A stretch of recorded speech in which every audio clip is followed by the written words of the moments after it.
नागवेदसे रघुनाथाय नाथाय सीताजातपतये शिवाय परमे नमः। శ్రీ ఆంజనేయ స్వామి వారి దేవాలయం మెయిన్ రోడ్ ఆంజనేయ స్వామి దేవాలయంలో ఈరోజు చాలా విశేషమైన రోజు శ్రీరామనవమి పర్వదినాన ఈరోజు విశేషంగా స్వామివారికి సీతారాముల కళ్యాణం ఇంత విశేషంగా అయింది. అలాగే తదనంతరం అన్న సంతర్పణ కూడా అయిందంటే చాలా విశేషంగా అయింది.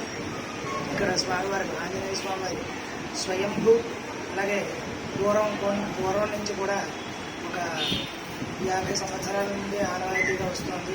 ఈ శ్రీరామనవమి సందర్భంగా ఇక్కడ స్వామివారికి కళ్యాణం అతి విశేషంగా వైభవంగా జరిగింది.